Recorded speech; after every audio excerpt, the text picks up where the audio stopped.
Welcome to ZGXP Reviews. I'm Zachary as always. Zachary's Gaming EXP here. Today, what are we talking about? Extermination.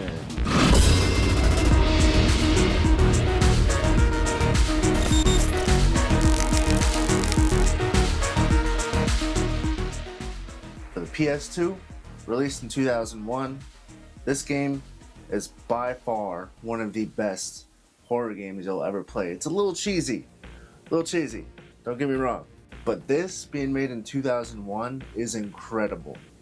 Like, graphics, story, gameplay deserves a remaster. And as always, don't forget to like, subscribe, and hit that notification bell, or else you won't get notified that I have new uploads. Let's jump into it. What the hell happened here? Answer me!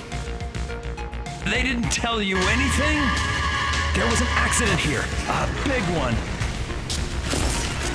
An accident? What kind? They lost control of something they were researching here. Probably some bioweapon. Extermination at its core is a third-person / fixed camera style shooter that relies on horror elements and resource management that kind of mirrors the Resident Evil games. How this game never got a sequel, I have no clue, because being released on the PS2 in 2001, these graphics are kind of insane. The controls are a little iffy, but that's to be expected on the tank-like movements. However, overall, the game still feels highly relevant to today's standards. I've always enjoyed fixed angles too, because you never know if the enemy is around the corner or right in front of you, considering that difficulty of having the fixed camera angles and the added Able to element contact of you horror. ever since that day. Dennis, is it really just a coincidence that you're here? Regardless, I don't have anything left to say to you. Just leave me alone. Now, there are only two issues I can think of with this game, and the first one being that there is no difficulty slider. This game comes in one difficulty, and that is hard as hell. It's going to be like you're playing on professional. The other issue is when you're aiming down sights, sometimes it just decides to pick one enemy over the other, and it really throws you off sometimes, and it will get you killed. And the good thing is you only get one weapon in the game, which I know that doesn't sound like good news, but you're able to refill them at save stations, where you can also heal yourself completely at the MTS vaccine station as well. But this weapon has a few different attachments on it.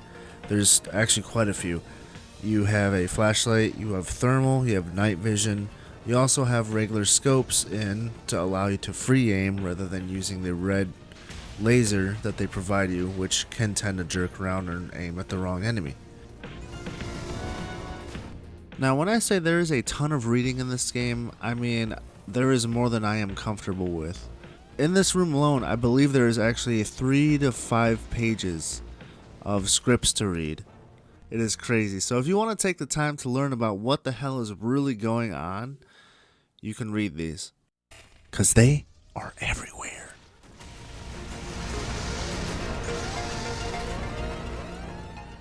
So if you're looking to go on to an adventure and maybe break your damn controller, feel free to play Extermination on the PS2. It cost me around, I'm probably going to say around maybe $30. And it comes with the case, the playing manual, and the game, of course, depending on who you buy it from, because this was published in 2001 by Sony.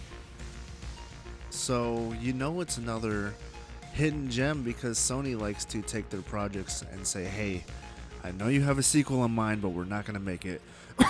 Days Gone. So it's a pretty good game if you like to get mad at boss fights.